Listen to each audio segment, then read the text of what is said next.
Marcus Hill was just cleaning the glass when the CEO laughed. "Fix that server, and the Tesla's yours," he mocked, not knowing Marcus once built the system they couldn't debug.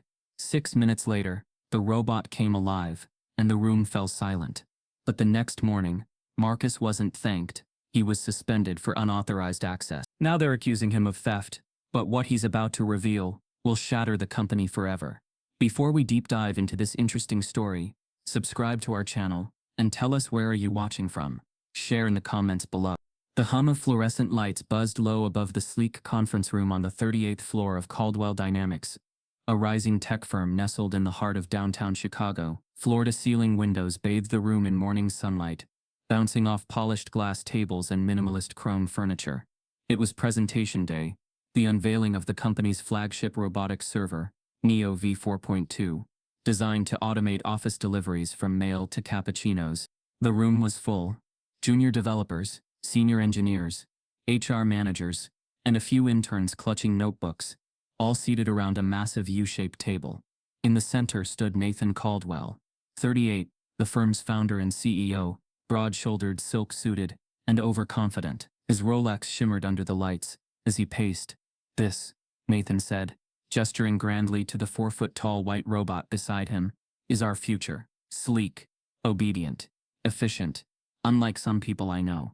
Laughter followed, subtle but pointed, and eyes drifted toward the janitor wiping smudges off the back glass wall.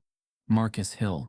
Marcus, 53, moved slowly, methodically, dressed in standard navy overalls, with his name stitched in a faded yellow patch.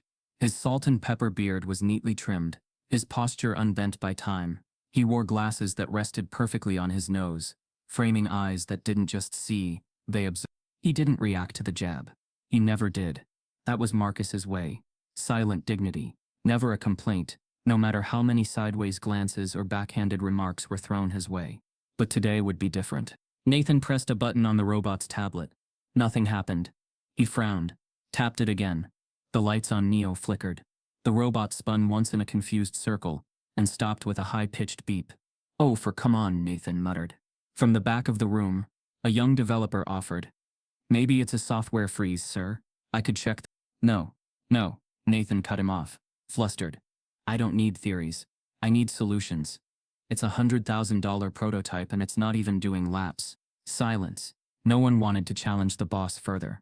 Nathan exhaled sharply and looked around. His eyes landed on Marcus, still polishing glass like nothing had happened. "Hey Hill," Nathan said loudly, drawing every eye in the room. "You want a crack at it?" Marcus paused. "Sir?" The robot. "You've been eavesdropping for months. Might as well put all that sweeping to use." A wave of laughter swept the room. Someone even whistled. The engineers chuckled awkwardly. Interns looked down. Marcus turned, cleaning cloth still in hand, and met Nathan's eyes. "I wouldn't know where to start," Marcus replied, voice calm and even. "Oh, come on," Nathan grinned. "Tell you what, you fix it, and my Tesla parked out front is yours. How about that?" The room roared. Even a few executives chuckled, sipping their coffee. One whispered, as if. Marcus said nothing. But inside, something shifted. He turned fully, placed the cloth neatly over his cleaning cart, and walked to the front of the room. The sound of his footsteps echoed louder than expected. There was an awkward tension now. Even Nathan blinked, uncertain whether the joke had gone too far. Marcus knelt beside the robot, inspecting the tablet interface. His fingers moved without hesitation, pressing a sequence on the touchscreen. He then opened a maintenance hatch and examined the internal wiring. His hands steady, practice traced each cable like a pianist testing keys. For a moment, no one spoke. The energy in the room changed. What was once amusement turned into quiet disbelief. Nathan broke the silence. "You know, you don't actually have to." A soft chime interrupted him. The robot whirred back to life, its LED panel blinking green. It turned us in 180 degrees and rolled smoothly to the far side of the room, stopping perfectly beside the coffee machine. Then it returned to the center, displaying a message on the screen. "Diagnostics complete. System optimized." The room was dead quiet. One intern dropped their pen. An engineer's jaw hung open. Someone muttered, "What the hell?" Nathan stood motionless. He tried to smile, but it faltered at the edges. "Lucky guess?" he offered, with a nervous chuckle. Marcus stood and looked directly at him. You might want to have your developers double-check the firmware integration with the navigation algorithm. Version 3.5 has a known latency loop. That's what caused the freeze. No one laughed this time. The silence that followed was suffocating. Eyes darted around, searching for someone to explain what they'd just witnessed. But no one could. Nathan forced a smile, but his voice cracked. Well, I guess we'll have to up your mop budget, Hill. Laughter didn't follow this time. Marcus nodded politely, then turned, collected his cloth, and began polishing the nearby glass again, as if nothing had happened. But the room would never see him the same way again. Behind him, Nathan's smile faded into a tight line. His eyes followed Marcus with a mixture of confusion, suspicion, and something else. Fear. The conference door opened quietly behind them. Sharon Lancaster, the firm's VP of HR, stepped inside and approached Nathan. We need to talk, she whispered. Nathan blinked. Now? She handed him a folder. It's about Marcus Hill. You'll want to see this. Nathan opened the folder. His brow furrowed. His lips moved silently. As he read, he flipped to the second page, then the third. His grip tightened. The muscles in his jaw tensed. He looked up at Marcus, who was now wiping the far glass wall, humming softly. Nathan whispered to himself, Who the hell is this guy? Nathan's eyes narrow as Sharon leans in, whispering something that makes his face go pale. The room remained still long after Marcus stepped out with his cart. The glass door eased shut behind him, with a click that might as well have been a thunderclap. No one moved. A few employees glanced between each other, trying to process what they'd just seen. Only Nathan Caldwell moved, slowly, deliberately. He set the folder Sharon had given him on the table but didn't open it again. Not yet. His pride was too bruised. 6 minutes. That's how long it took Marcus Hill, the janitor, to not only fix a problem that had stumped 4 engineers, but to improve the system itself. The robot was now navigating smoother than it ever had, the delay completely gone. Nathan clenched his fists under the table. Lucky, he said out loud, though no one had asked. He probably hit some override or shortcut. Nothing special. Sharon raised an eyebrow. He cited a firmware bug that's only documented in technical beta notes. Nathan. That's not luck. Nathan didn't reply. He picked up the folder again, but kept it closed. Instead, he stood up and walked briskly out of the room, heading toward his office. In the hallway, Marcus was polishing a corner mirror near the elevator bay. A pair of junior analysts passed by him slowly, whispering, trying to be discreet. Yo, did you see that? One of them murmured. I thought he was just the janitor, the other replied. Dude made Neo look stupid.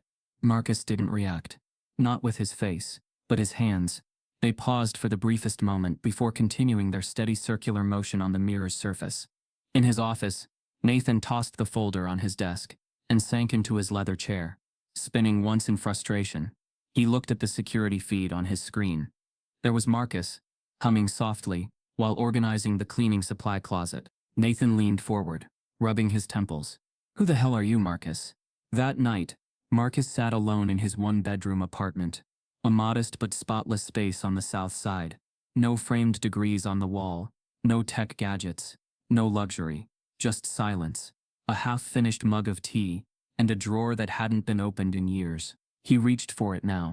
Inside were pieces of another life, a metal nameplate that read, M. Hill, Lid Systems Engineer, a folded photo of a younger Marcus, with 3 other black engineers outside a long-forgotten startup called Huron Code Labs, and a patent certificate, slightly yellowed but still sharp at the edges. He stared at the photo. They were all smiling.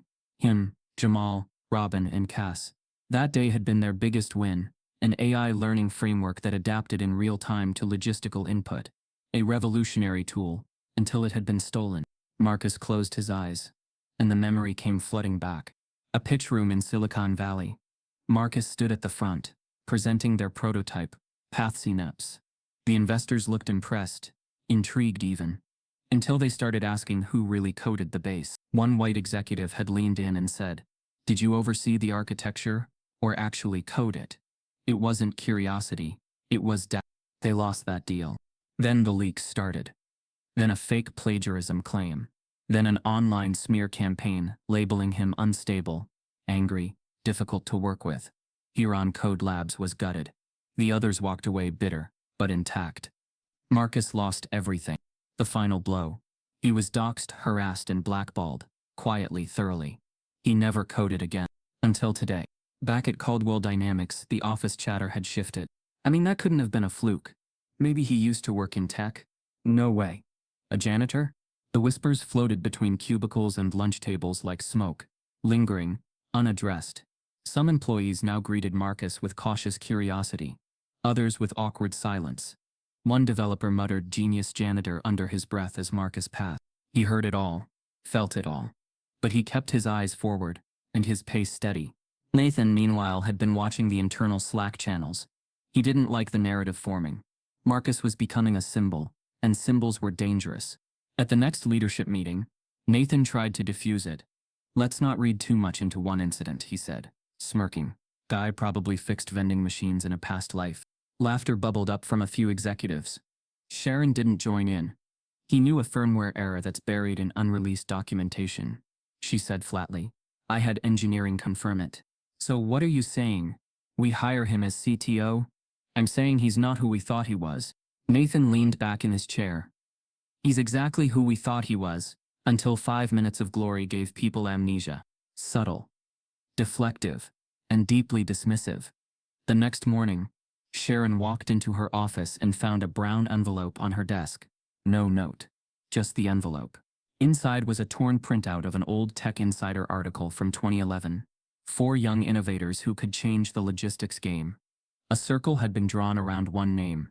Marcus Hill, 39, lead developer, Huron Code Labs. Below it, a photo of a younger, slimmer Marcus, standing in front of a server rack. Sharon blinked. She opened her laptop, typed Huron Code Labs into a search bar, and went down a rabbit hole. The deeper she went, the clearer the story became, and the uglier.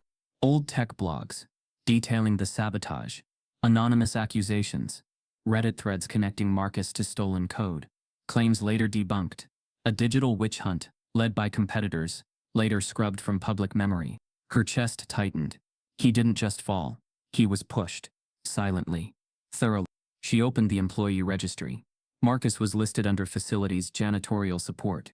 Sharon clicked Edit. Paused. Then instead she picked up her phone.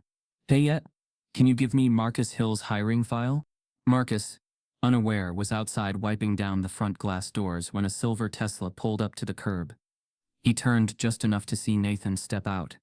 He didn't wave, didn't smile, just walked past him with tight lips and a twitch in his jaw. Nathan paused just inside the doors. "Morning," he muttered. Marcus nodded. "Sir." Nathan lingered. "How long you been with us, Marcus?" 3 years, 2 months. Nathan narrowed his eyes. Before that, various maintenance contracts, mostly night shifts, some retail spaces, a college or two. Nathan leaned closer. "Ever do tech work?" Marcus wiped a small smudge off the glass. "I did what needed to be done." Nathan offered a smile, but it didn't reach his eyes. "Let me know if you ever want to put those helpful hands to better use." Marcus gave no reaction. Nathan walked away, but he was rattled. The game was shifting, and he didn't like it. Back in Sharon's office, the hiring file finally arrived. She opened it quickly, scanned Marcus's application. High school diploma. No college. No references. She frowned. That couldn't be right. She clicked through the onboarding documents. All standard. Then in a file labeled Background Check Summary, something caught her eye. A redacted section. Unusual. Very unusual. She double-clicked it. Access denied. "Encrypted?" she whispered. Just then her phone buzzed. A text. "Unknown number. Stop digging, Sharon. This won't end well." Her heart raced. She looked up. Through the glass, Marcus was now inside, pushing his cleaning cart down the far hallway. She didn't know who sent the message. But someone didn't want the truth about Marcus Hill getting out. Sharon forwards the encrypted file to her personal email, and a minute later her office computer crashes to black. The screen went black. Sharon Lancaster sat frozen in her chair, eyes wide, her hand still hovering over the mouse. 1 second, she was reading a redacted background check. The next, every monitor in her office flickered once, then collapsed into silence. The subtle hum of her computer's fan stopped. Even her office lights dimmed momentarily, like the building itself was warning her. For a split second, Sharon considered calling it. Then she glanced at her phone. The text from the unknown number still on screen. "Stop digging, Sharon. This won't end well. No signature. No contact info. Just a threat disguised in vague civility. She leaned back slowly, heart knocking against her ribs. In all her years managing HR at tech firms, she'd never seen a file encrypted inside an internal employee profile. That kind of barrier wasn't standard. It was deliberate. Someone wanted Marcus Hill's past locked away. But someone had also left a trail. She pulled out her personal laptop from her tote bag, a device not synced to the company's network. It booted up fine. She reconnected her email and opened the file she had just forwarded minutes before everything went dark. This time, it opened, and what she saw made her sit up straighter. It was a patent document, a full submission registered in 2010 under the United States Patent and Trademark Office, linked to a company called Huron Code Labs. The patent title, Adaptive Learning Framework for Autonomous Logistics Routing.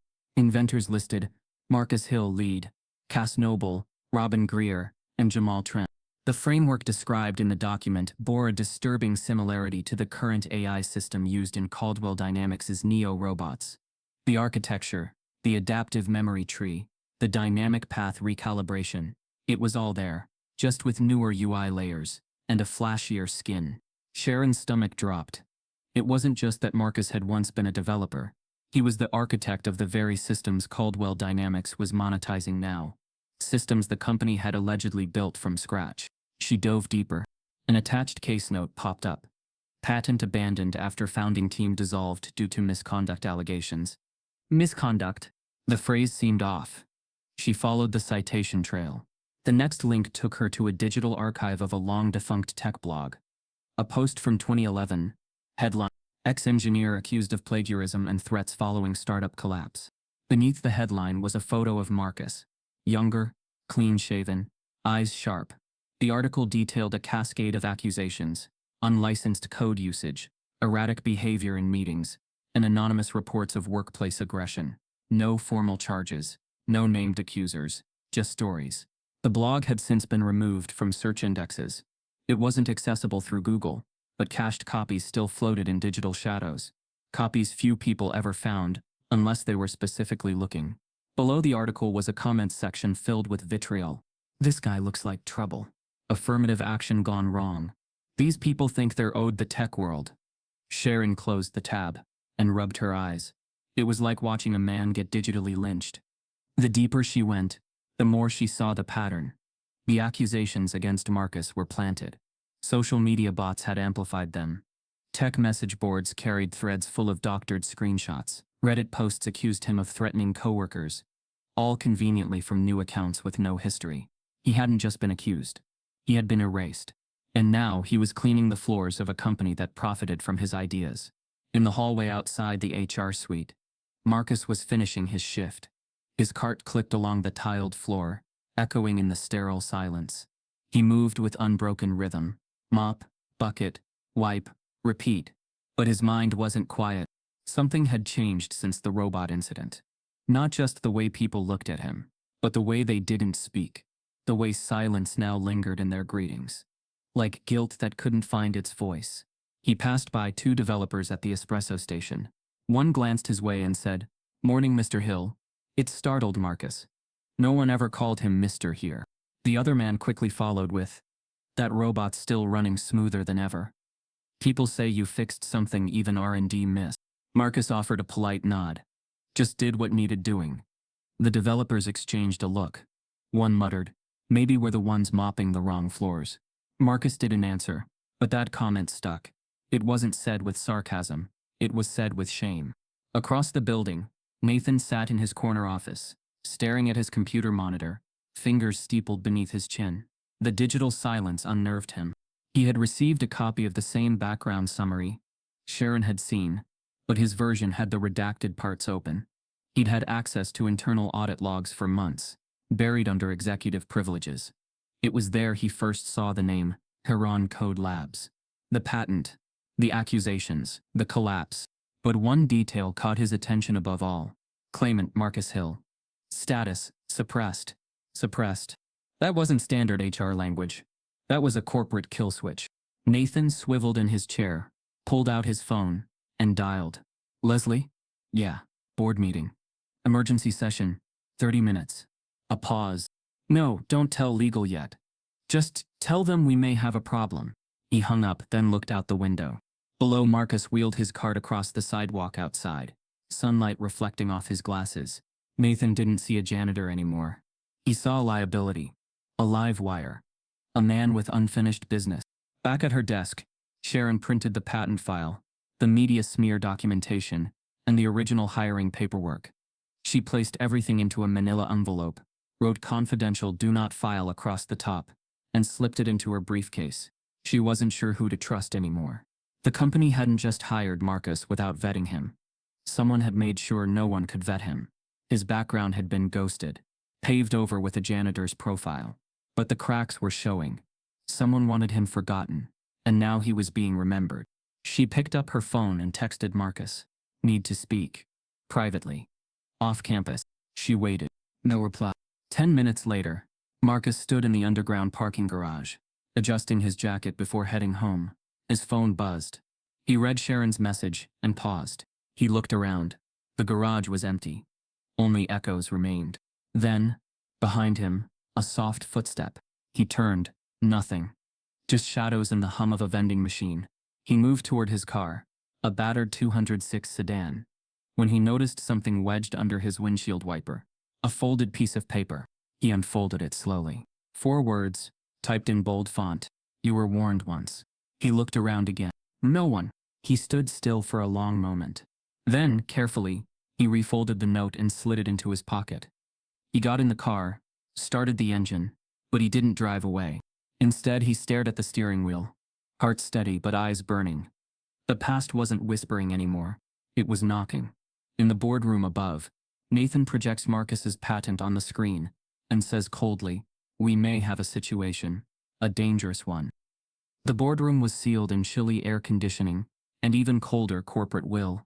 Marcus's patent and smear dossier glowed on the projector screen as Nathan Caldwell stood before a hardened panel of directors. Their faces were carefully neutral until Nathan began. "Gentlemen, ladies, Marcus Hill is not a threat," Nathan announced, voice tight. Dismissing his personnel file was an oversight. His previous work is irrelevant to our current goals. Silence. Then a chair creaked. One director, older, frowned. "So you're saying we've built nearly identical tech off the back of some janitor's side project?" Nathan cleared his throat. "Our engineers re-engineered everything. Hill's frameworks are dated, inefficient. We're forward-looking." Behind him, Sharon's eyes narrowed. She sat beside Leslie, general counsel, whose expression betrayed tension. Leslie's knuckles whitened around her pen. She hadn't agreed to trash the file. Camera crews filed in. Nathan had arranged a brief press apology segment. By midday, behind tinted glass, a placid Marcus stood next to him as TV lights flickered. Nathan recited a pre-written statement. "Today we celebrate teamwork. Marcus Hill has been a valued member of our facilities team. Any suggestion otherwise was unwarranted." Sharon read the corporate memo aloud. Marcus said nothing. Not a word. The cameras panned in. Nathan forced a grin. It felt staged. Marcus's eyes, calm, composed, held none of it. Outside, across social channels, pundits pounced. And Janitor's celebration, token higher. Marcus's viral image didn't celebrate him. It caricatured him. The company seized credit, while the staff began to whisper, "Is he a figurehead? A symbol? A token?" In the cafeteria, the shift in tone was palpable. Students of privilege melted into pop-up hashtags. Colleagues stared, faint shadows across their laptops. One senior designer, under breath, "They're just feeding the narrative." Another more harshly, "He's our diversity stunt." Marcus walked past. His posture wasn't bowed, but his shoulders bore an invisible weight. He felt the story shifting. People weren't seeing a man, they were seeing a headline. Yet some offered quiet apologies. One executive, Marisol, stopped him near the coffee bar. "Hey, Marcus," her voice low, hesitant. "I saw Nathan's statement. I'm sorry for how people treated you." He gave a small nod. "Thank you." Her eyes glistened. "Still, if you ever want to use that brain of yours here." Marcus said nothing. He just looked at her, resolute yet distant. That afternoon, Sharon drifted into the HR bullpen. She glanced at her colleagues. Most avoided eye contact. Some fiddled with their phones. She occupied herself jotting notes. Internal unrest. crisis potential, risk of tokenism, escalating PR liability. The apology had calmed nothing. Suddenly, one junior HR assistant, Kendra, leaned forward. Envelope in hand. Ms. Lancaster, this was slipped under my door. Her voice wavered. Sharon's heart tightened. She sighed. Give it here. Unfolding it, she saw printed pages, screenshots of Marcus's patent filing, the old smear article, a redacted internal memo stating Employee Hill, no funds for re-onboarding of technical staff, and beneath, more shockingly, a forwarded email from Nathan's inbox. Don't resurface him. Risk too high. It was unsent. Draft status. But stamped time and date. Minutes before Nathan's board statement. Sharon's eyes lifted. Kendra whispered. I thought you should have it. Kendra's admission triggered something unexpected. Sharon shared a look with Leslie, who had just arrived. Leslie swallowed and whispered. This is damning. Her corporate mask cracked. This isn't tokenism. It's conscious erasure. Within seconds, Sharon received an alert. Live internal chat threads flagged Marcus's photo. Some called it PR stunt. Many praised him with cautious reverence. Others mocked. Sharon cleared her throat. Kendra, go home today. Word gets out. Kendra nodded, shaken. Sharon exhaled slowly. She'd unleashed a ripple, one she couldn't control. That evening, in his modest apartment, Marcus ripped open the door, set down his mop bucket, and sat at the kitchen table. His tablet buzzed with company-wide emails, some praising, many patronizing. He tapped through viral news clips, calling him Janitor with a bot brain. Some media outlets lauded the company for diversity efforts, barely mentioning his name. He reached for his tea, steeping bitterness between the lines. Then his phone vibrated. A message from an anonymous number. You're being spoken about, not listened to. He closed his eyes. Not again. Back in the boardroom, Nathan stood before his executive team. His voice was low. We own the narrative now, he insisted. We've addressed it. Let's move forward. Behind him, Sharon stepped into the frame. Voice steady. We also need to prepare for internal legal fallout. And with leaks mounting, this isn't over. Leslie nodded. If news of our erasure strategy breaks, we face lawsuits. Regulatory consequences. Nathan frowned. The board shifted. The room angled into uneasy silence. Then an intern's voice echoed through the open door. Excuse me, Mr. Caldwell. They froze. A small black intern, Darius, stood holding a manila folder. He took a breath. He looked at Marcus right behind him, mop cart nearby. I don't know if this is mine to give, but Marcus, you should have this. Heads turned slowly. Nathan swallowed. Sharon trespassed a professional boundary. Leslie stood rigid. Marcus stepped forward. He accepted the folder, unblinking. All eyes locked on him. The door closed behind the intern softly. The boardroom exhaled nothing. Marcus opened the folder, revealing documents stamped internal files he'd never been meant to see. His legacy, his truth. Nathan's breath stuck in his throat. And the intern? He held Marcus's gaze, unwavering. Marcus unfolds the first page. It's a new internal patent, labeled Caldwell Innovations, authored by him and dated next week. The boardroom cleared almost instantly after that tense moment. Nathan Caldwell's executive team exited through the double doors, leaving Marcus and Darius alone in the suddenly silent room. The overhead lights seemed brighter, sharper, as if exposing raw nerve. Marcus stood before the intern's gift, a manila folder, thick with documents he'd been systematically denied access to. He opened it carefully, as though sacred, revealing page after page of technical diagrams, code architecture, internal memos, and more. At the very top, in bold font, the header read, P-Link Predictive AI Architecture, Draft Proposal. This wasn't just any file. It was the prototype he had shelved years ago at Huron Code Labs. The same adaptive rote learning algorithm he'd helped design, polished, then used for the patent submission that had been erased. His throat tightened. His eyes scanned the text. Risk-weighted predictive flows, path node clustering, recursive feedback loops that anticipated obstacles before they even registered. The margin notes were in his handwriting, faded but unmistakably his. He could count the tiny smudge of ink he once made himself. This architecture wasn't just revolutionary, it was epical. Marcus recalled the day he drafted it. Nights at the lab, the hum of servers, code weaving around him like a second skin, the feeling of breakthrough, the core of innovation itself flowing through his hands. He had believed in it, and then watched it vanish. In his mind flashed the metaphor he'd internalized over the years, asked to clean windows while others took ownership of the sky above. Here it was, laid out in living color. Caldwell Dynamics had launched Neo v4.2 and its derivatives using derivative frameworks, but Marcus recognized glaring inefficiencies. The filed version before him was leaner, smarter, and infinitely faster, trained to learn routes within minutes, not a day, adapting to new obstacles in real time. A logistics company could implement this globally, scaling operations with uncanny precision. He turned the page. Another page. Internal memos marked confidential, senior staff only.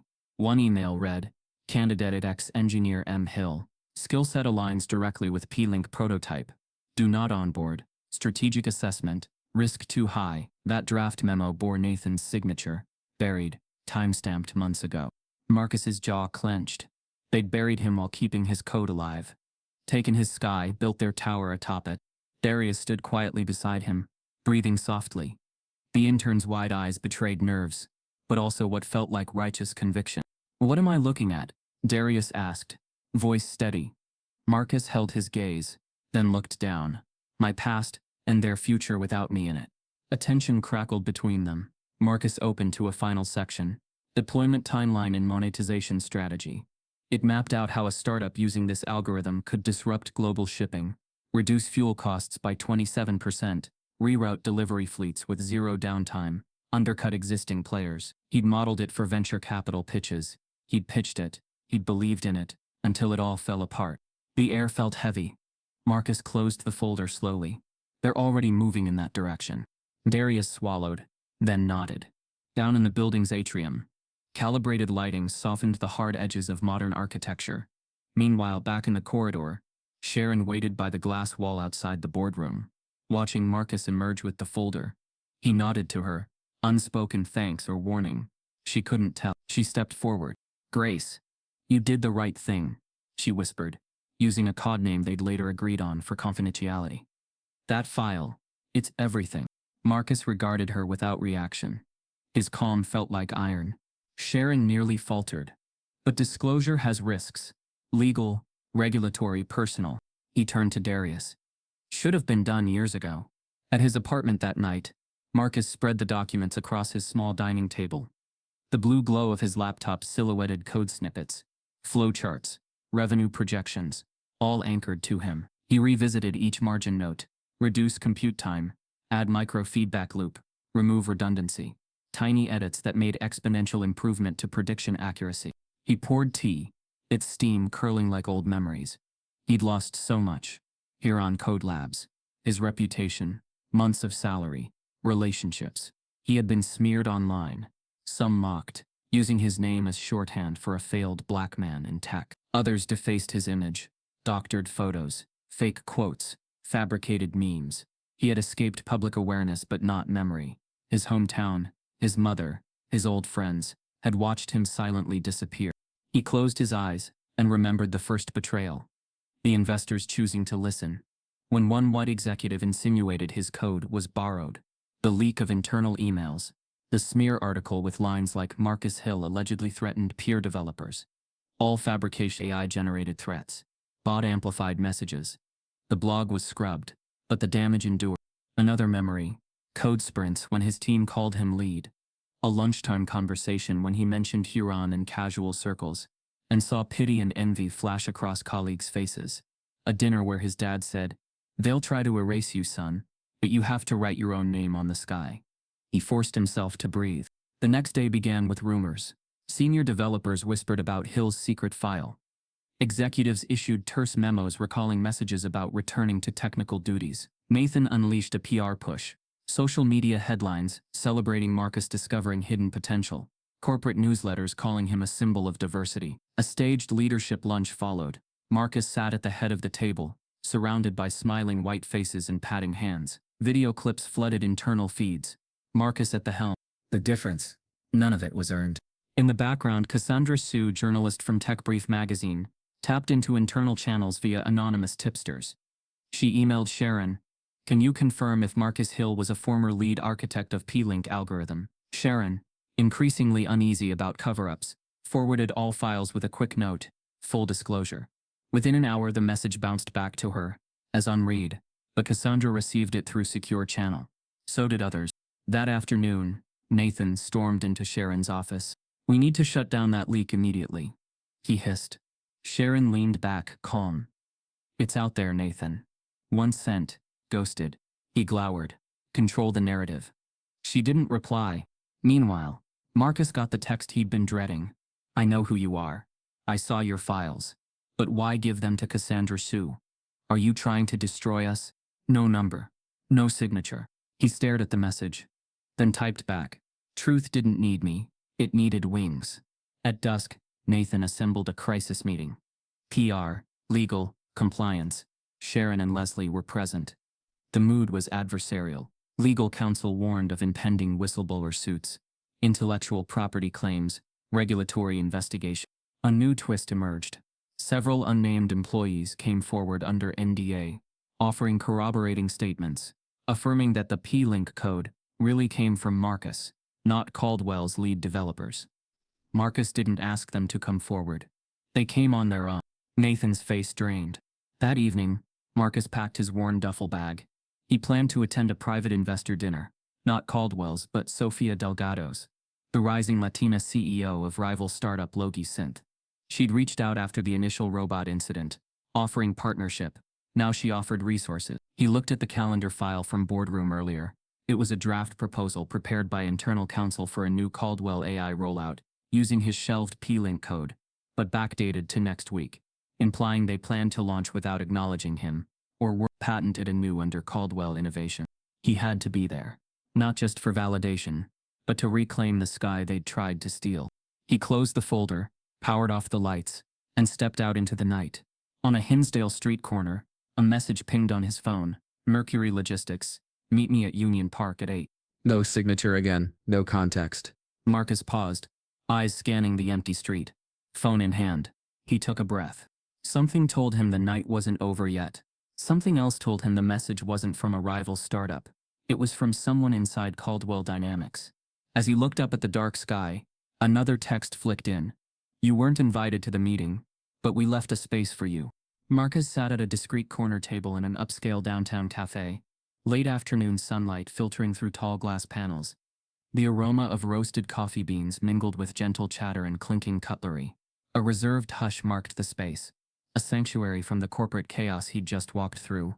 He looked down at the empty seat across from him, hands lightly clasped. Every fiber of his being braced itself. The envelope from before rested at his side. He'd brought it, though the timing felt surreal. A lunch meeting following a boardroom exposure, followed by leaked files, and now this invitation. He glanced up as a woman approached, mid-30s, sharp tailoring softened by warmth in her eyes. Sofia Delgado, CEO of Logi Synth. Colombian-American, she carried the commanding air of someone who had fought to get there.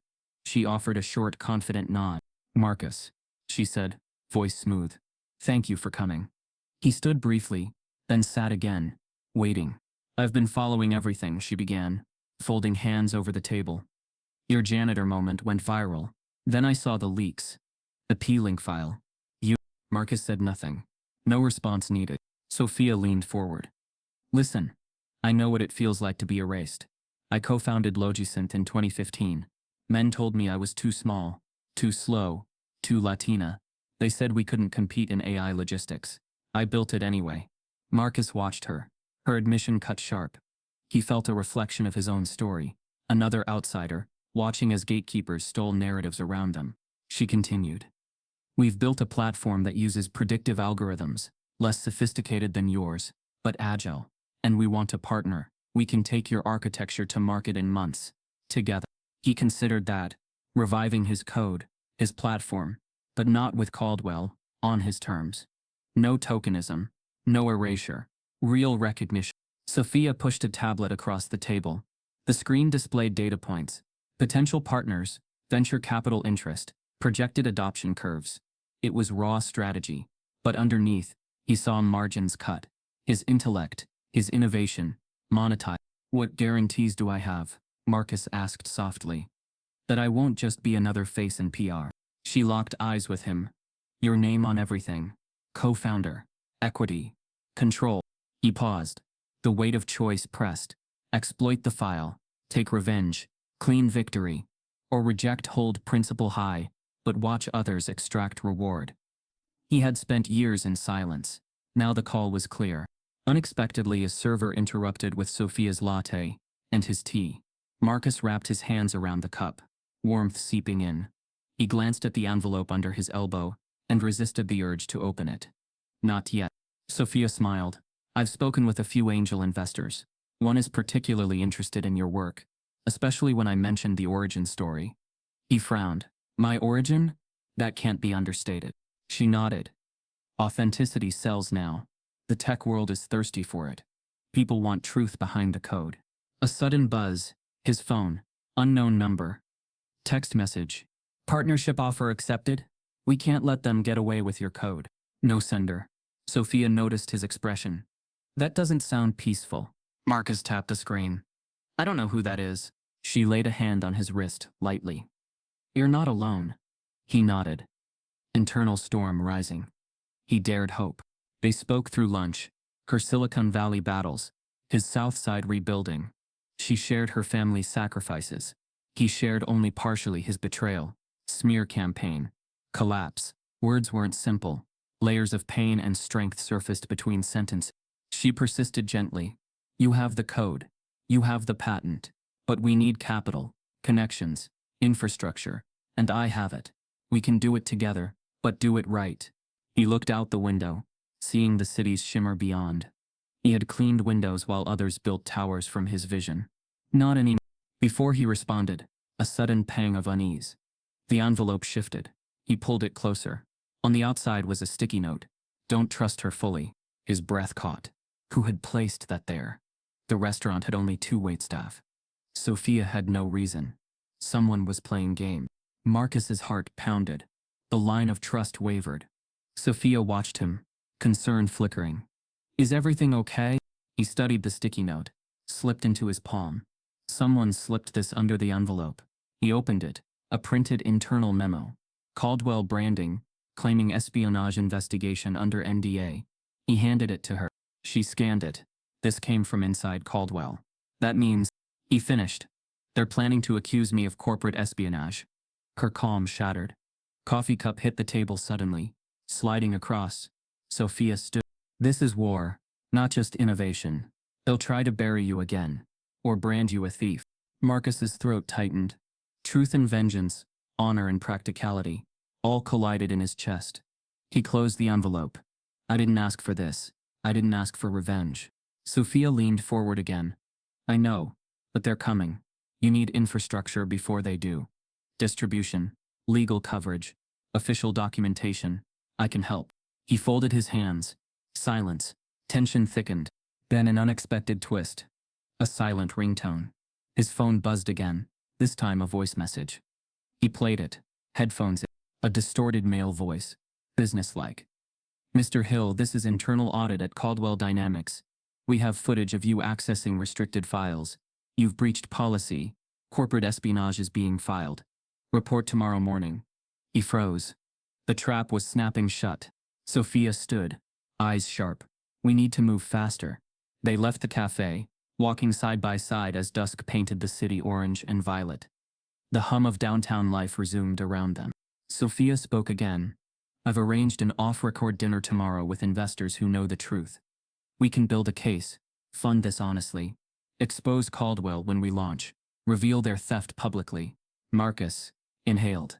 Truth, visibility. You're offering me justice. She tapped his shoulder gently. And a horizon. That night at home, Marcus reviewed emails, the audit notice, investor pitches, partnership proposals. In his inbox was another text. They'll claim you stole it. Make sure it's public first. Signed, unknown. He powered down his tablet and leaned back. His vision of partnership had landed in a field of mines, and this lunch had turned everything. Not just opportunity but liability. He had navigated fear for years. Now he must navigate a battlefield of control, justice and memory. Minutes after midnight, back at Caldwell Dynamics, a formal claim is sent. Marcus Hill is accused of corporate espionage. All servers record breach. Initiate immediate action. Early morning sunlight poured through the frosted windows of the HR suite at Caldwell Dynamics. Sharon paced as unread emails piled on her desk. Legal, audit, PR, all screaming crisis. Then came the official message from internal audit. Footage attached. Ms. Hill engaged in unauthorized access to secure servers. Security breach. Immediate suspension pending investigation. Her jaw tightened. She clicked the link. The screen loaded a single video file. Marcus in the dim corridor outside the secure tech lab. Hooded.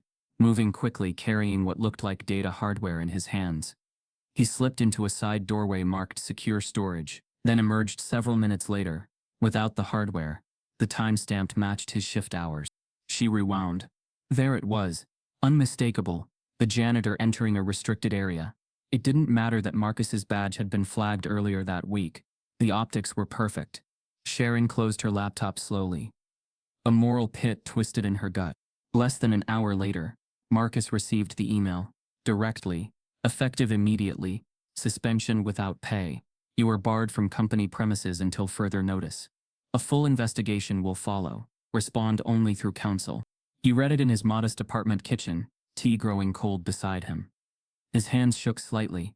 The silence settled in as he stared at the message, disbelief melting into something colder, betrayal. In the company cafe, whispers roiled through white-collar lunch crowds. Engineers diverted gaze when someone mentioned the audit file. Developers duplicated silent avoidance. The cafeteria's hum seemed to hush when his absence was implied. None wanted to say his name. One senior developer, as Marcus passed earlier, had tried to speak softly, Marcus.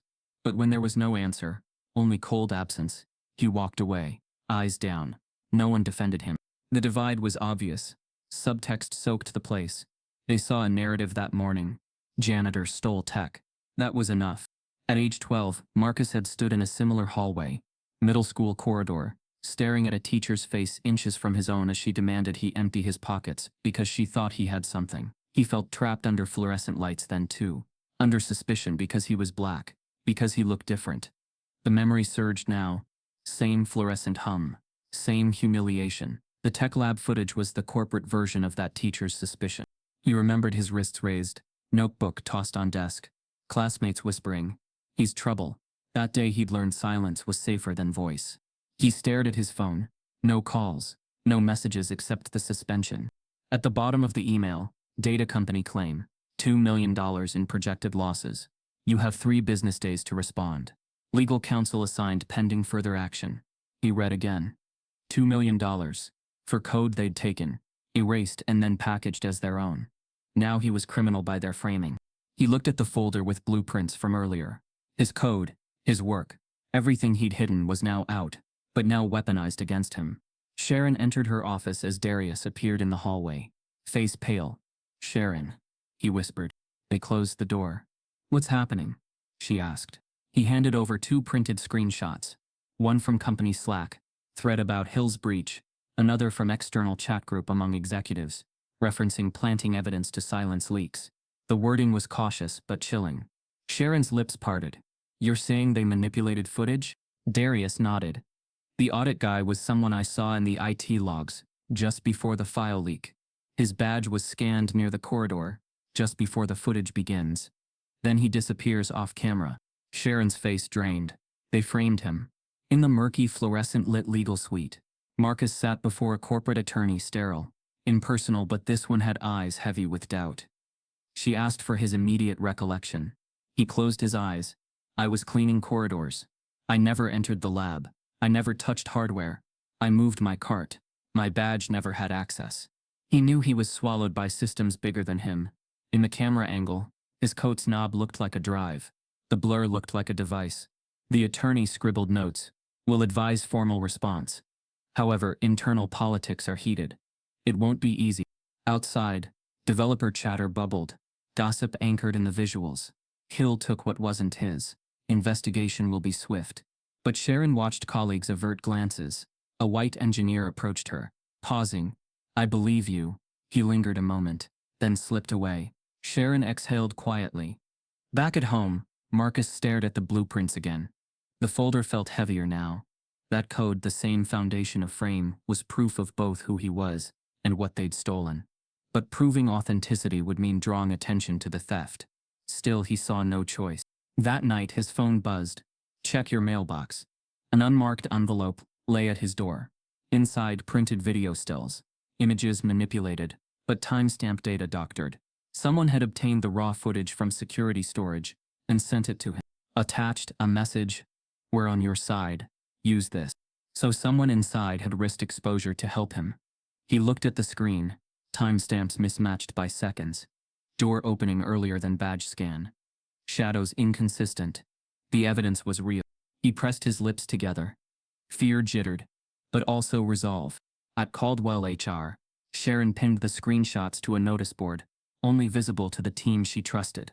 Leslie leaned in, nodding. "We'll leak this internally, whistleblower safe channel, and deny the suspension was based only on that evidence." Sharon surveyed the room. Allies trickled forward. Kendra returned early to work undercover. A few HR staff volunteered statements. They began preparing defense files. But Leslie warned, if internal leak makes legal, company may shut the channel down and blame sabotage. Sharon drank cold coffee. The turning tide felt fragile, but necessary. 2 days later, Marcus received a subpoena, formal court document. Caldwell Dynamics versus Hill, allegations of misappropriation, breach of contract, espionage and losses estimated at $2 million. His breath stilled. He folded the subpoena and placed it beside the blueprints. Silence in the apartment felt deeper now. He recalled every childhood profiling, every corporate slight, every erased name. This was the culmination of forced erasure and corporate racism dressed in legalese. Yet this was something else, a pinnacle of emotional warfare, criminalizing black brilliance to protect white privilege. He sent an encrypted note to Sophia. "They framed me." Subpoena arrived. "I need to move forward now." No reply yet. Sophia, across town, read alone in her office. She closed her eyes and tapped her phone. Voice note to legal advisor. Urgent meeting in morning. Her hands trembled. That same evening, Nathan watched boardroom livestream from his private office. The executive feed buzzed with data. Stock impact. Internal morale collapse. Shareholder complaints. He scrolled through Slack channels, seeing staff formation of informal alliances supporting Marcus. Then he saw media chatter. Janitor framed. Whistleblowers speak. The narrative was flipping and fast. His face hardened. He picked up a phone and dialed legal again. "We escalate. Move to injunctive claims. Secure assets." Then he looked at the live camera view. A framed photo of Neo Bot on the desk. He turned toward it like a relic of lost control. That night, Marcus walked a quiet route. The apartment building stairs echoed beneath him. He paused at the lobby mirror, not to check his appearance, but to look inward. A man nobody believed, framed for theft, sued for millions, but with evidence in hand, he thought, they may have set the trap, but they also opened the door. He exhaled. Tomorrow begins the fight. As he exits into the dark street, another message arrives. Court date scheduled on Monday. But be ready. Someone will testify. Morning light fell cold and clinical over the atrium of Caldwell Dynamics when Darius walked through the doors. His intern badge hung heavy on his chest. Not just a symbol of his role, but a burden of responsibility now. He clutched a sealed thumb drive in his fist, steel and purpose coiled inside him. He approached the open HR suite. Sharon looked up at the sight of him and straightened immediately. Darius closed the door behind him. No words needed. He handed over the drive, then gently placed printed stills beside Sharon's laptop. A comparison. The doctored footage and the raw archival video Darius had pulled from long-term backup. "The unedited footage," he said. "It's everything." Sharon played the footage silently. The raw version showed the corridor clearly, timestamps and badge scans in sequence. Someone else entered, capable of slipping disclosure hardware into view. Then he lingered just long enough for the camera angle to capture Marcus in motion. Minutes later, the doctored version erased the first man, Marcus, and only Marcus appearing. Punchy, false narrative. Sharon exhaled slowly. "He's innocent. We have proof." Darius nodded, eyes haunted. "They intended it. There's a file dump in the code branch now. The raw video, server logs, audit records. It's all there." He dropped another tidbit. Some employees uploaded corroborating statements. One of them was present when documentation manager filed Nathan's draft email. "Don't resurface him. They're pulling back doors. Each revelation leveled more weight. Marcus had started as subject. Now he had momentum. Between hours, viral engines ignited. Tech blogs, social media, legal forums lit up within the hour of the leak. Marcus was framed trended. Users shared side-by-side video clips, showing the manipulation. Comments poured in, corporate racism on display. They framed a janitor genius to cover up theft. We demand justice. Marcus's face became a symbol. Trending tweets hailed him as the janitor genius. He was scooped into a moral high ground he never asked for, spotlighted without permission. Media reps contacted Sharon, offering live interviews, corporate transformation, or tonal atonement. The company scrambled. Nathan's cronies assembled talking points. Internal review ongoing. Talent recognized too late. Systemic audit launched. But every statement amplified the fire. In Marcus's apartment, he awakened to pinned notifications, phones ringing, pings. News clips showed him standing next to Nathan weeks ago, now cropped and rebranded. He stared at his own image, voiceovers calling out corporate hypocrisy. He didn't smile. He lit a cigarette and inhaled slowly warmth, regret, fear, justice, all tangled. His phone unveiled new messages. People want justice. We see you. Media interview scheduled at 2 p.m. tomorrow. Are you in? He read, unmoved. Recognition felt alien. He had been invisible until now.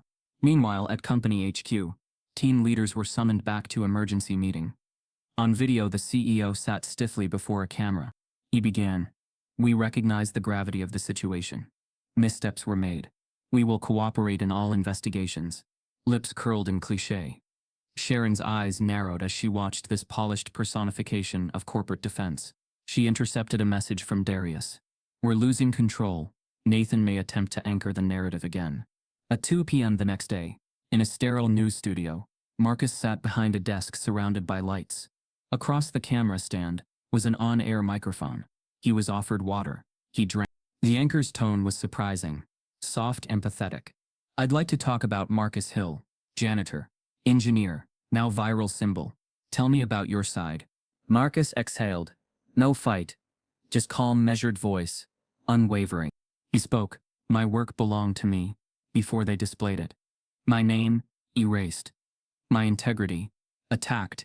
But my work was only part of something bigger. A system that tried to bury truth." He didn't argue. He narrated. He named. When asked how he felt, he said quietly, "I feel seen. Finally." Back at the newsroom, the social media dashboard showed surging metrics. Corporate sentiment shifted overnight from token hire to justice for Marcus. Analysts debated whether his case would redefine corporate accountability. At Caldwell, social channels turned hostile. Employees who had avoided his name now debated in hushed threads.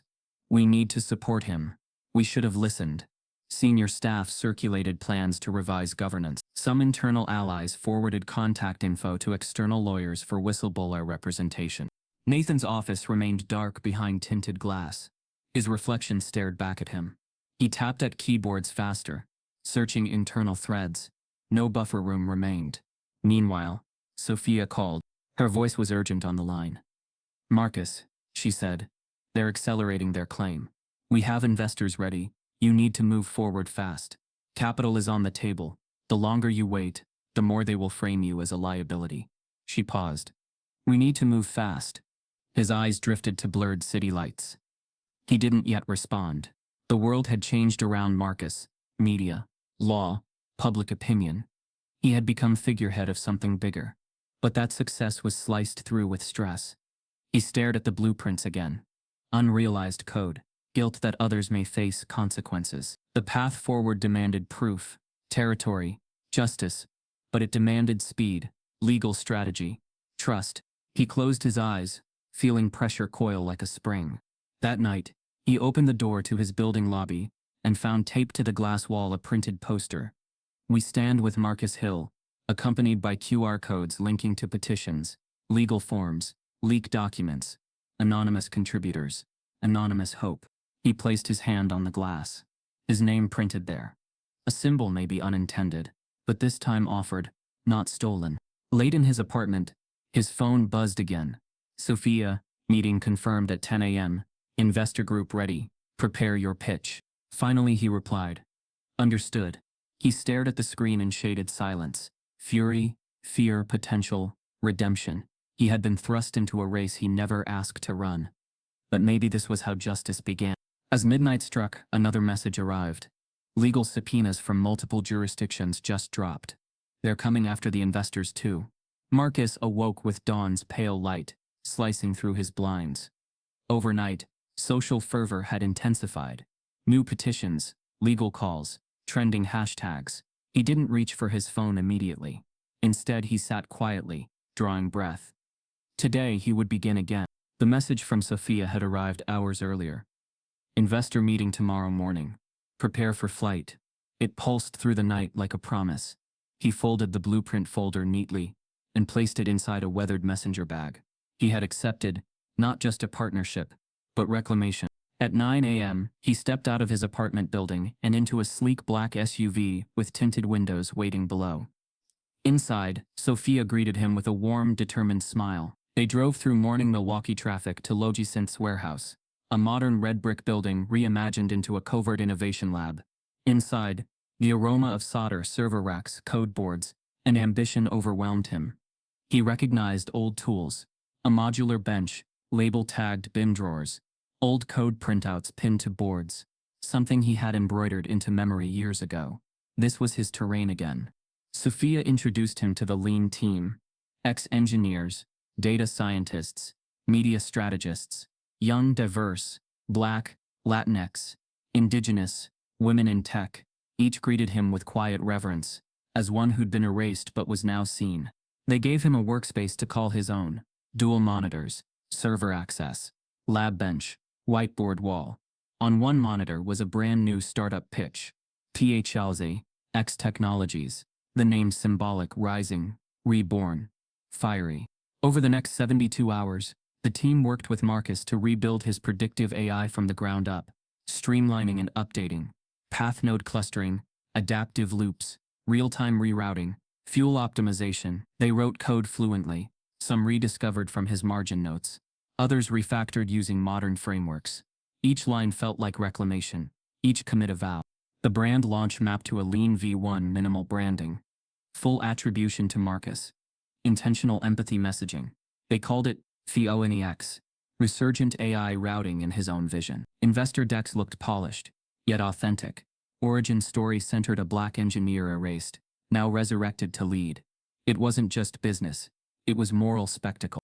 Meanwhile, press began to pick up hints. Observant journalists spotted the leak patterns. Logisynth, rising. P-Link rebranding.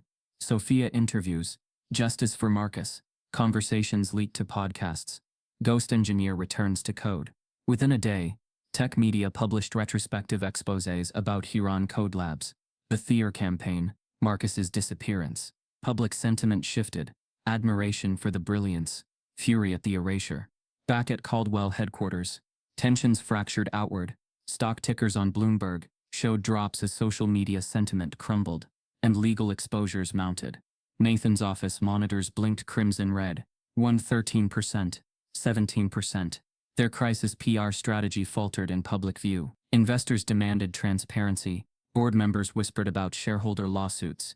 The press reporting about ThoughtProvoking hit them like a mirror, a reflection of stolen code building a competitor's future, and it belonged to Marcus. Sophia called Marcus into a glass-walled meeting room, overlooking the lab. They're reporting stock losses tied to investor pullout, she said softly. They just saw we exist, and that our code is better. Confession viral. We're official competition. He let it sit. He thought about years of cleaning floors while others harvested his vision. He closed his eyes, then nodded. She announced. Launch party tomorrow.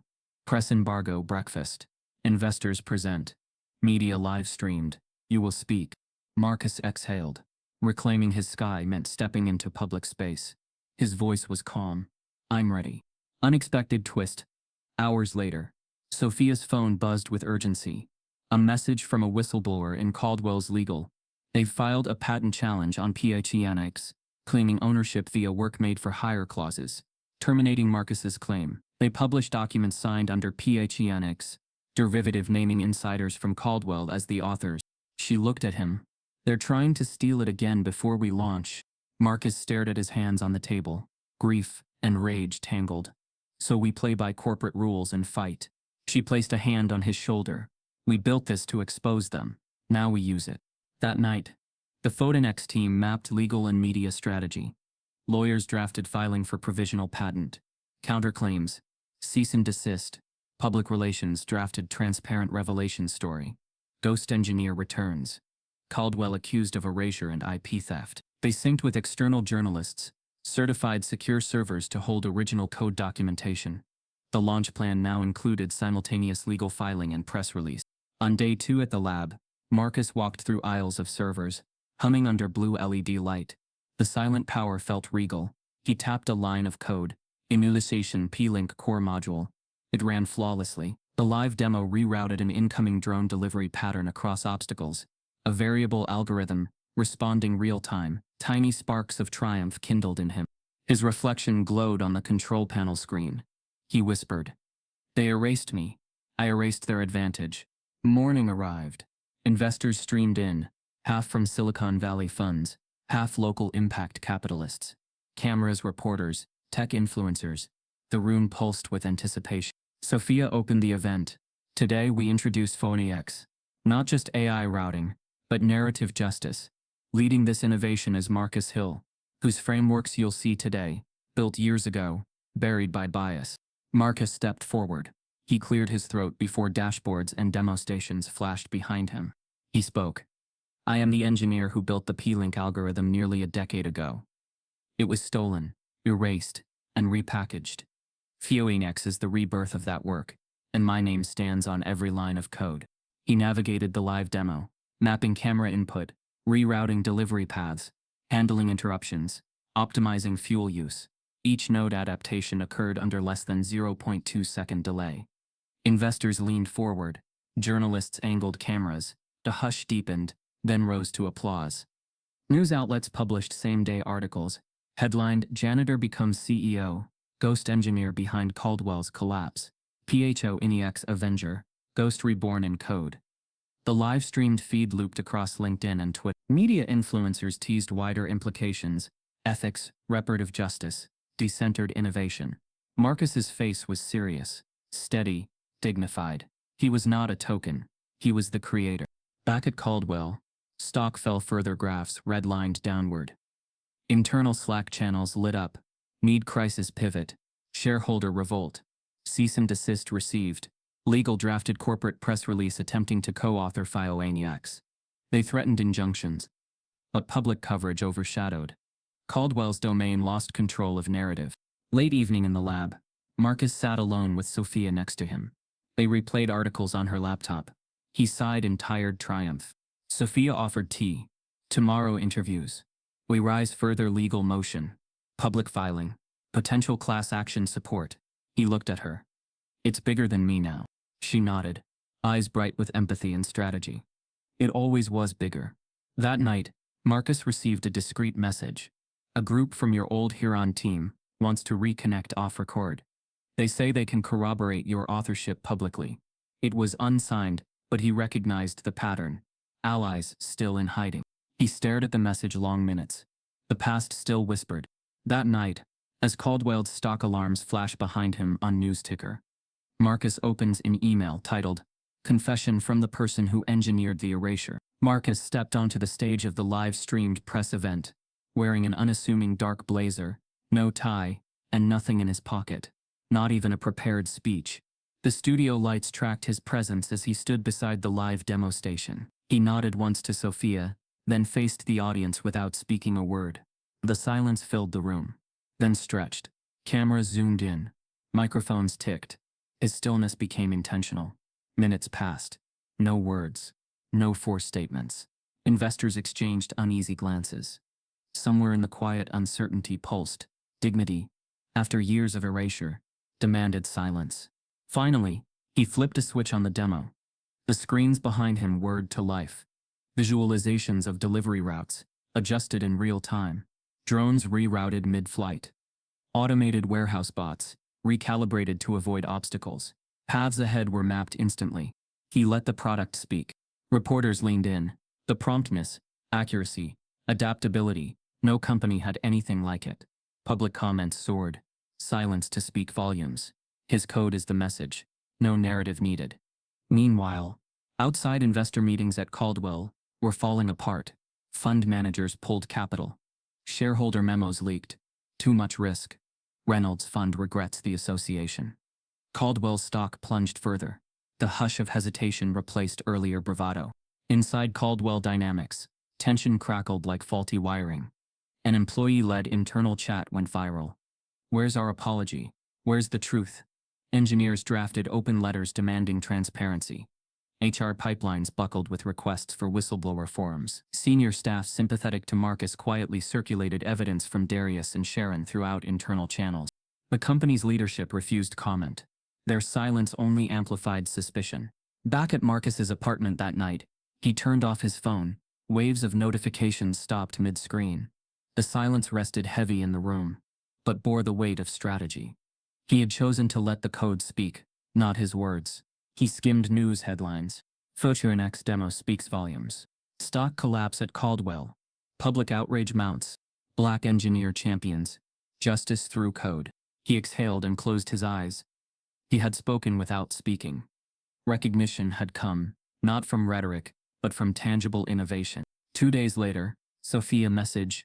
Media wants you back on air. Major networks calling. Your silence is trending. Marcus declined. He was present at select interviews, but refused open commentary. The PAUDX algorithm garnered the attention. His voice was unnecessary. Inside Caldwell, the board convened emergency sessions. Investors demanded crisis resolution. The company released a bland statement. Under review. No apology, no real concession. The public hated it. The internal culture cracked. Multiple employees, under cloak of anonymity, began ambitious initiatives to support Marcus publicly. In Slack channels, designers shared image petitions. Lawyers forwarded files. Executives privately confessed shame. A seeds of mutiny atmosphere ignited. At Logisynth HQ, the Phoenix team worked quietly. Investors and reporters knocked, offering coverage and capital. Marcus oversaw code optimization, interview preparation by proxy, legal strategy. His presence remained rare. Strategic. One morning, Sophia joined him in the lab. The Department of Commerce and DOJ are buzzing. Ethics committees downloaded our documents.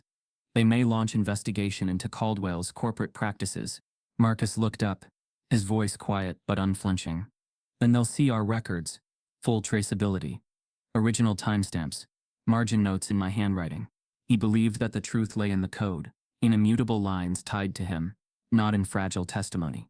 A week later, as investor interest broadened, Marcus received an official-looking envelope. Inside, letterhead from the U.S. Equal Employment Opportunity Commission, EEO. It was a preliminary inquiry notice, addressed to Marcus Hill, acknowledging receipt of employee anti-discrimination and wrongful termination complaints against Caldwell Dynamics, and requesting his testimony. Silence had attracted attention, not the silence of submission, but the silence of strategy. The product spoke.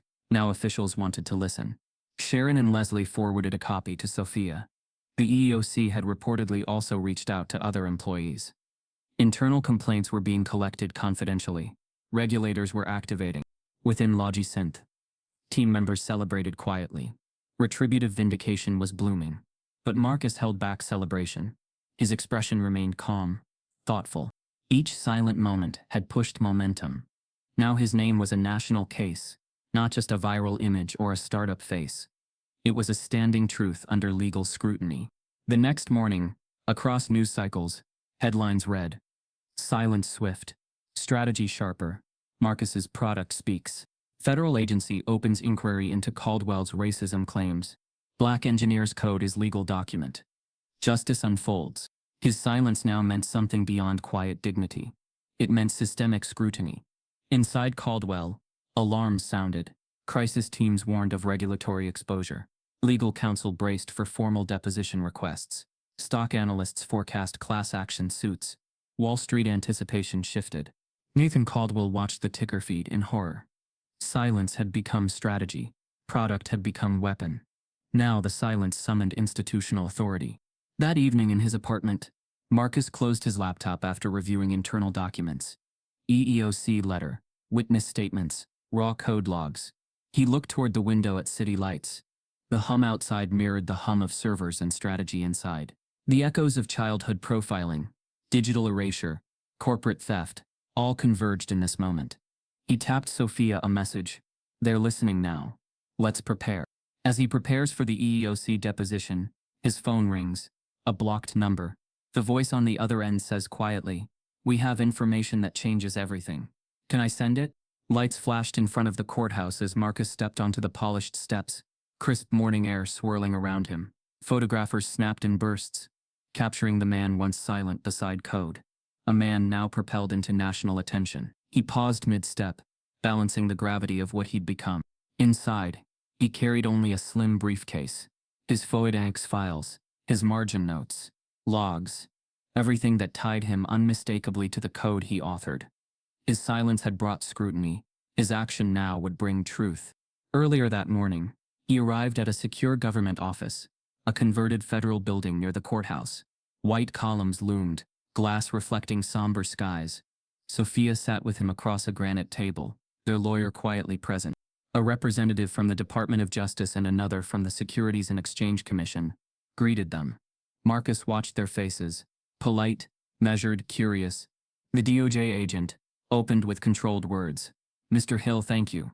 We are investigating Caldwell Dynamics for securities fraud, misappropriation of intellectual property, and potential systemic discrimination." Marcus nodded. The SEC agent continued. "Your internal notes, time-coded commit logs, your margin annotations, they contradict Caldwell's claims. You may testify." Marcus's throat tightened. They wanted him to expose Nathan and the company legally. His innermost conflicts surfaced. If he spoke, he'd expose former colleagues still inside Caldwell. People who, though complicit, might face consequences. He felt his father's voice echo. "Once you speak truth, the world listens, but it may cost you those you love." His father had been a local community leader who raised corruption issues decades ago, then disappeared from public memory. He'd been silenced with subtle cruelty. Marcus carried that example like a warning. He inhaled calm. "I will testify. I want to be precise." Questions followed. Who accessed the internal servers? Who drafted withheld emails? Who manipulated footage? He answered, names, dates, internal channels. He referenced Nathan's draft email. Do not resurface him. He laid out audit logs showing badge scans. He described how IT had redacted his prior credentials. He traced the smear campaign timeline from Huron Code Labs back to Caldwell's HR edits. He cited the leaked root code inside corporate backups. Each detail sharpened the government's investigation. His lawyer leaned in quietly. "You may implicate some individuals, not the entire staff, only those involved in concealment." Marcus considered. Internal subordinates, some not worse than bystanders, could suffer. An ethical undercurrent tugged. Did he want to burn everything down, or shine light selectively? An unexpected twist.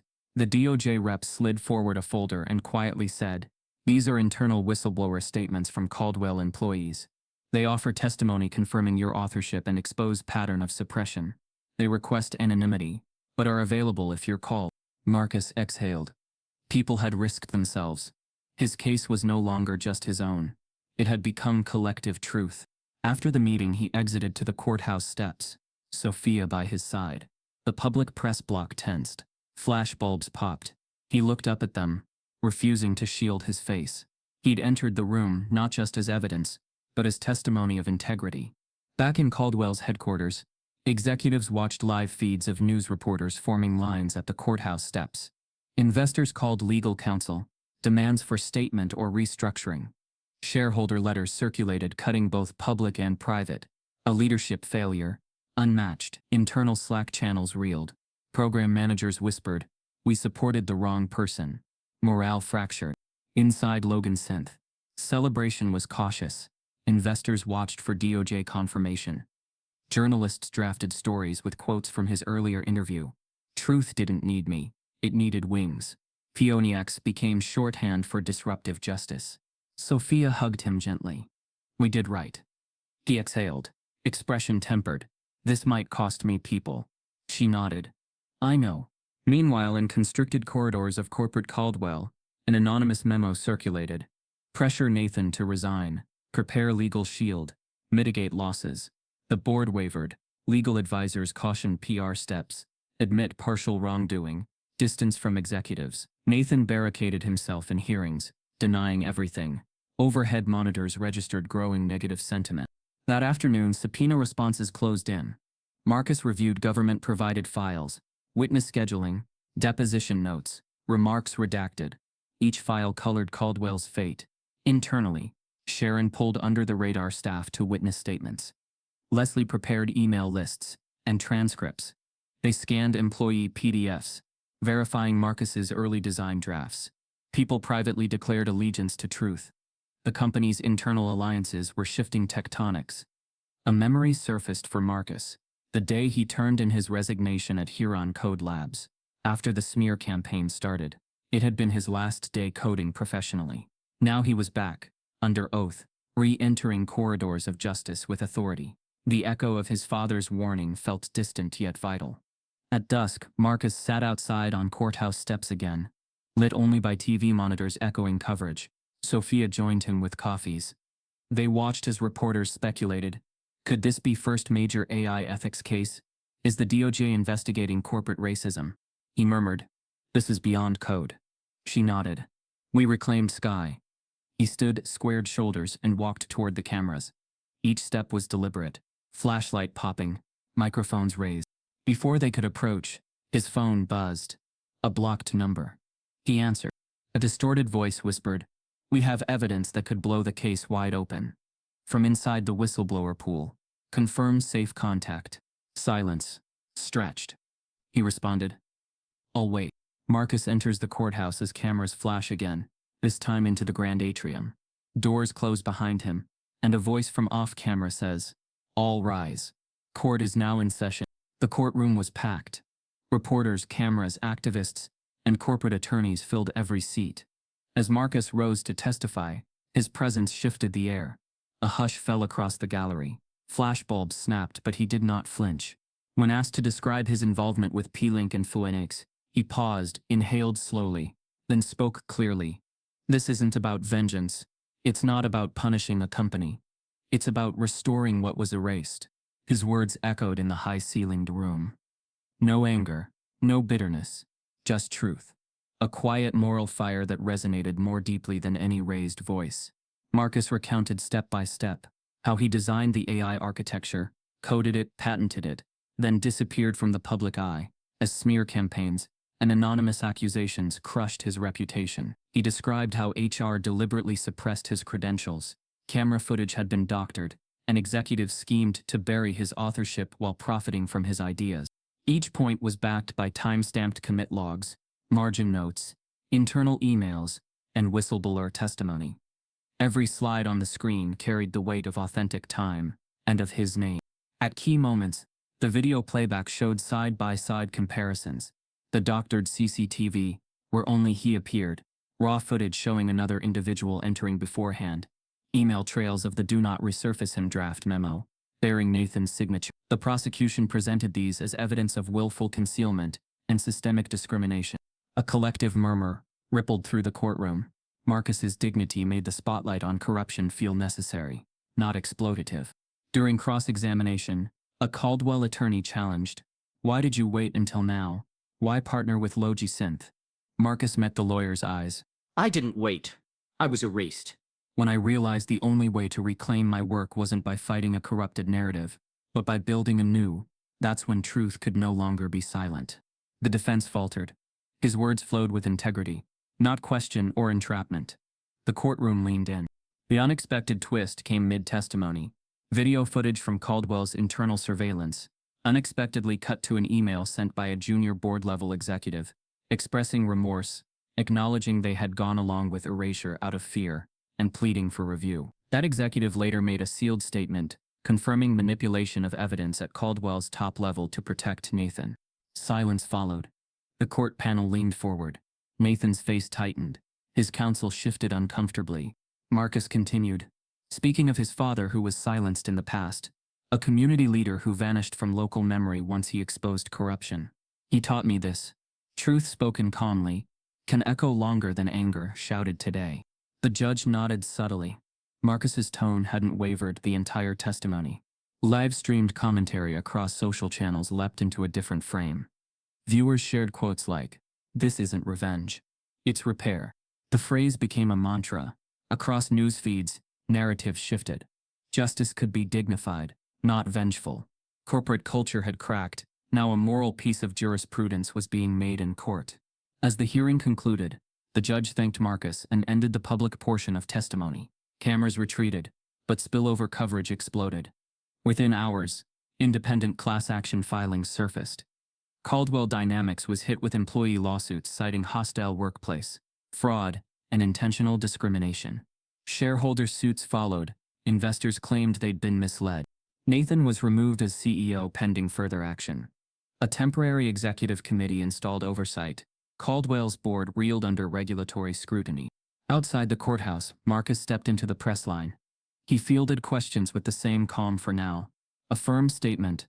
"I'm not interested in revenge. I'm here to ensure systems reward transparency, not concealment." Reporters scribbled. Cameras rolled on viral clips that would echo into live streams and night news segments. That evening, back in his modest apartment, Marcus opened an email from an Ivy League institution. "We would like to formally invite you to join as visiting professor of AI and ethics." He blinked. On the screen, full fellowship offer, speaking platform, access to resources, opportunity to teach his story directly to students and practitioners. He leaned back. His life had shifted from erased engineer to viral hero. Now they saw him not just as a product symbol but a beacon for systemic change. He considered teaching future engineers not just code, but integrity. He received another message immediately after from Sophia. "They're preparing next, National Award nomination. Investors paying settlement use terms, restorative equity." Your voice changed the script. Marcus exhaled slowly. The quiet redemption he delivered with his testimony now rippled outward. The path forward would be reclaimed, inclusive, not just for him but for those hidden by corporate silence. As he contemplates the fellowship offer, his phone buzzes again.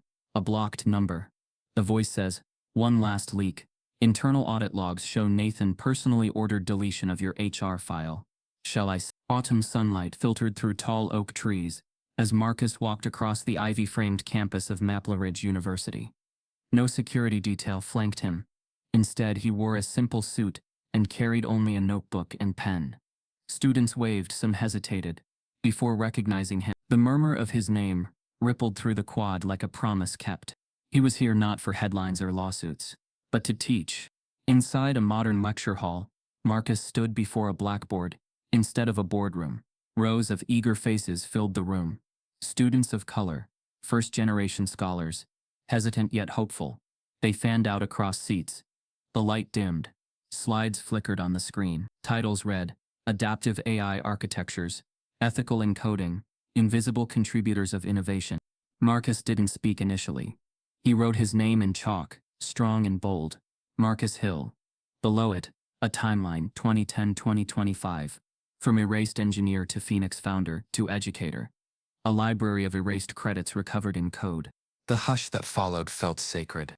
As the lecture began, Marcus guided them through predictive algorithm structures and recursive feedback loops.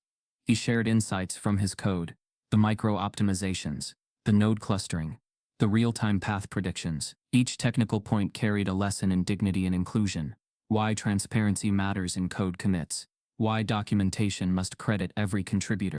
In one example, he showed a code branch accidentally rewritten to mask a contributor, then reconstructed using metadata. Students leaned forward, gasping. It was code and testimony intertwined. Marcus added no commentary. The blueprints. After class, students stayed behind. A line formed, dozens of young faces. Diverse, nervous excitement etched across them. One female student, Latina, approached quietly with tears. She whispered, "Professor Hill, thank you for seeing us." Another black student, shy, held up a project folder. "I wrote this algorithm. If you ever need help." Marcus nodded, the simple gesture encapsulating years of erasure made right. No applause, just gratitude. The university's president appeared mid-afternoon. She entered the tech wing being dedicated that very hour. Banners read, "Marcus Hill Innovation Wing." Inside, labs stood stocked. Code walls bore his quotes. "Truth found in margin notes matters."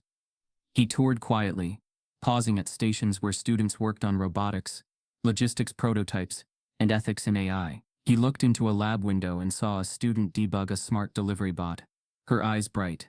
He remembered being young, dismissed, full of ideas that vanished. He exhaled softly. There was no vindication here, only restoration. Unexpected twist across from his office. A plaque read, "In memory of Cassandra Sue," the journalist who'd first published his leak article. She died unexpectedly months ago, in a car accident, but her reporting had sparked national awareness. The university had honored her posthumously. Seeing her name there punched something raw inside him. Tears pooled in his eyes, unbidden. He turned away quietly. The students of other races stopped him in hallways. Some expressed guilt. "I didn't know." Others pride. "We're glad you're here." He nodded, moving with silent gravitas, each step a rebuke to past neglect. He didn't speak until he reached his office, a modest space above new labs, decorated with code prints, his father's photo, his patent document framed. He touched them gently. Across campus, evening sky glowed amber. A student from his morning class approached with a flash drive. They offered it with trembling hands. "I think you'll want to see this." Marcus accepted. Plugged it into his laptop. A coded message unlocked. Inside there were files titled Heron Code Labs co-founders. Letters from former colleagues Jamal, Robin, Cass apologizing for the smear campaign, exposing internal pressure to distance themselves from him, detailing how Nathan's reach had pushed their startup under. They included original source drafts, commit logs, and statements attesting to Marcus's authorship and team loyalty. As he scrolled, his reflection blurred with grief. Vindication, regret, and solace. Campus lights flickered on as Marcus closed the last document. His shoulders aligned. He exhaled, the weight of erasure lifting. The students filed past quietly, giving space. Some paused to stare. He looked at the student who handed him the drive. She met his gaze. He nodded. No words needed. Later that night, as campus sleeps, another email pings Marcus's inbox from anonymous staff member. Subject line: Nathan might be plotting return under new identity. Marcus returned to his campus office late in the evening. The only light came from his laptop screen and the soft glow of overhead lamps.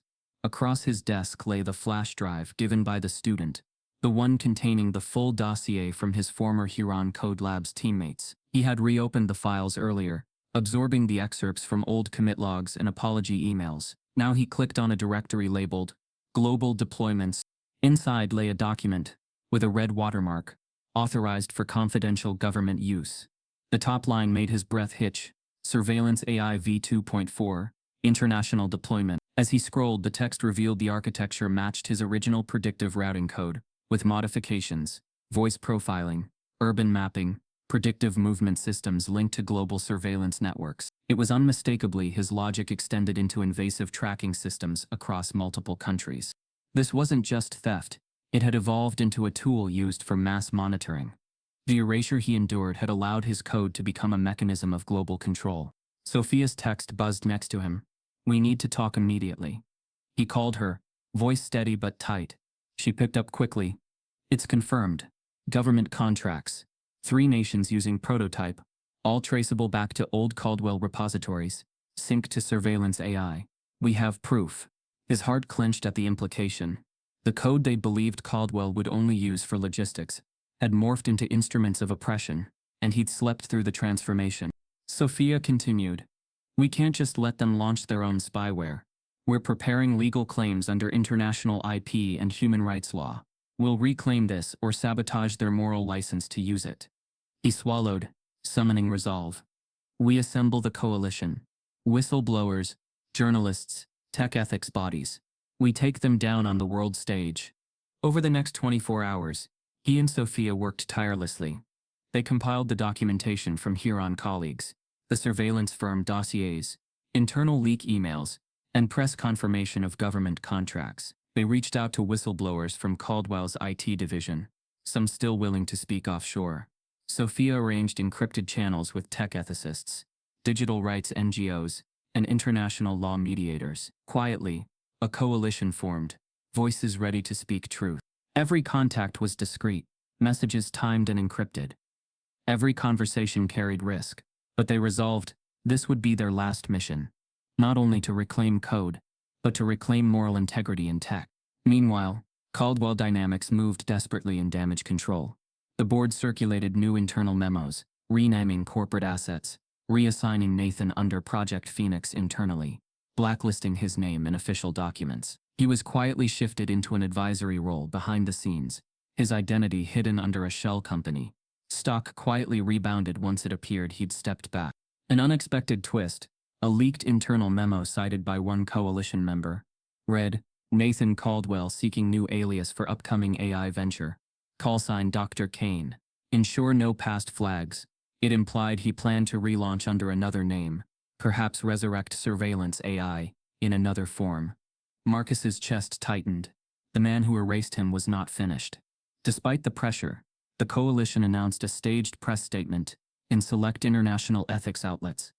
Whistleblowers and engineers unite to expose surveillance AI through original creator Marcus Hill, demanding cessation of deployment and reparations for misuse. Social media response followed quickly. Algorithm built from erasure becomes algorithm of surveillance. He didn't want revenge, he wanted repair. Now he demands accountability. Ethics think tanks reached out. Legal firms offered pro bono counsel. International rights organizations signaled reviewing the case for misuse of predictive tech. Late at night, in a virtual meeting, Sophia summarized, "We have documents filed. They're receiving cease and desist notices in Europe. UN committees are aware. We may file complaints under the Digital Integrity Treaty." Marcus looked at her through the screen. His eyes were weary, principled. "We started by reclaiming a robot code. We're ending with global justice." The others on the call nodded, faces grave yet hopeful. That evening, he squared his shoulders and opened the final folder in the surveillance file. Surveillance AI user logs. Confidential. He scrolled through encrypted tables showing pattern data aggregated from urban cameras, mobility profiling across demographics, mass surveillance targeted at minority populations. Every line echoed betrayal of everything he'd once believed his code might serve. He closed the laptop. The weight was immense. Daybreak came with news alerts. International coalition led by original creator demands shutdown of mass surveillance AI based on stolen code. Media headlines named him again. Not as token, but as whistleblower, author, moral engineer. His voice was no longer silent, but purposefully clear. Back at Mapla Ridge, he walked across campus toward his lecture hall. This time his stride carried something else: resolution. He passed students rebuilding robotic drones in labs, and some paused to high-five him quietly. Others simply nodded, gratitude and respect in their eyes. The world he helped code had twisted. Now he'd help redirect it. That evening, in his office, he received another email from anonymous staff. "Nathan is back, under alias, but we intercepted finance filings. His next venture is positioned as Kane Innovations, logistics and surveillance spin-off." Attached was scanned paperwork showing corporate shell and shell patent filing. He exhaled deeply. The fight hadn't ended. As midnight echoes across campus, Marcus receives one more secure message. "They've just trademarked Kane Innovations. You will want to see this." The morning sun warmed the marble facade of the federal courthouse as Marcus strode up the steps. This wasn't the same courthouse where he'd testified weeks earlier. It glowed differently now, under the weight of precedent. Today's hearing was final. The patent and IP case against Caldwell Dynamics, extended to include surveillance AI misuse, was concluding. Inside, judges and counsels sat in quiet readiness. Marcus stood at the podium with Sophia and their legal team behind him. The air was thick with anticipation. He cleared his throat. For nearly 2 hours, arguments unfolded.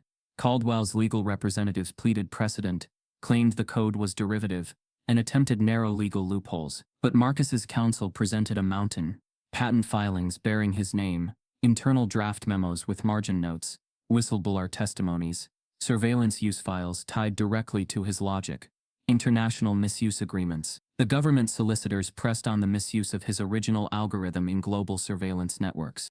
When it came time for his final remarks, Marcus spoke slowly, measured, but luminous with quiet power. "My work was stolen, not just as code but as truth. They handed me a mop when I had built algorithms. They knocked me silent, then claimed my voice through puppets of PR. This judgment is not revenge. It is repair. It is recognition. And it is reclamation." He paused. A hush enveloped the courtroom. The judges conferred briefly. Then the lead judge stood. In light of the evidence presented, Mr. Hill is hereby awarded sole recognition and ownership of the original P-Link architecture.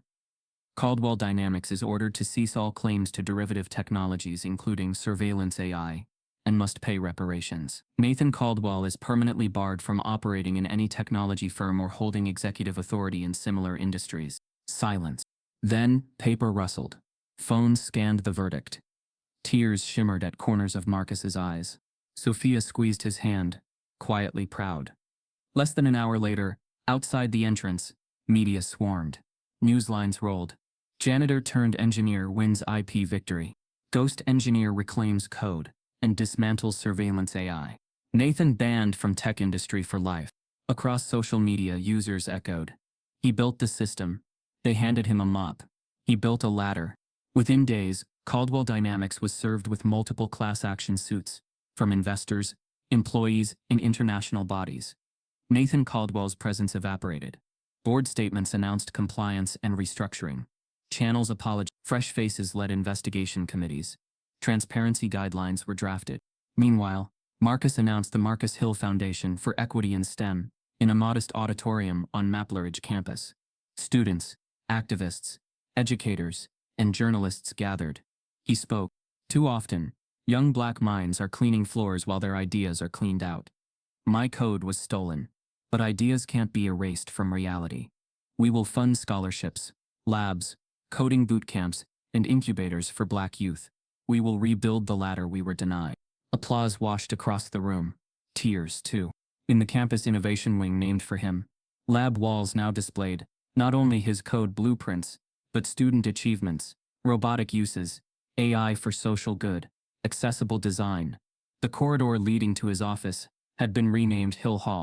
He walked silently through the labs mid-afternoon. Students paused work to smile at him. A robotics student showed a drone that used path node clustering, akin to Phoenix, saying, "Inspired by your code, Professor." Unexpected twist. Late that evening, as he sat in his study at Mapleridge, the reporter Cassandra Sue's plaque on the wall caught his attention. A student signed a condolence message, honoring her. Next to it lay a letter from her estate. She'd left instructions to honor Marcus, if he ever succeeded. He realized she had known ahead of his victory, where the story was headed. Justice had a dreamer's anchor. He gently touched the letter. The weight of gratitude and sorrow merged. Several weeks later, during a foundation-funded public code sprint, hundreds of students of color poured into labs. Marcus glided amongst them, offering guidance where needed. No chairmanship, just mentorship. He paused beside a young black girl coding her first app. She looked at him shyly, then raised her hand. Marcus approached. At evening, Marcus returned to his office. His father's photo, patent certificate, lecture notes displayed. A soft knock on the door startled him. A young girl stood there, 5 or 6 years old, clutching a notepad. "Mr. Marcus," she said softly, "I want to build something too." Her eyes brimmed with determination and hope. He smiled. He knelt, looked into her eyes. She whispered, "I want to build like you." He inhaled. The moment was not about code, not about lawsuits, but about transformation. He opens the notepad. Inside, a drawing of a flying drone delivering books across a neighborhood, and in the margin, faintly scribbled, "For you, Professor Hill. No one should have to prove their worth, just to be seen as human." Marcus didn't want revenge. He wanted respect, truth, and a future where dignity isn't a luxury. If his story hit you where it hurts, type yes. If you believe in justice,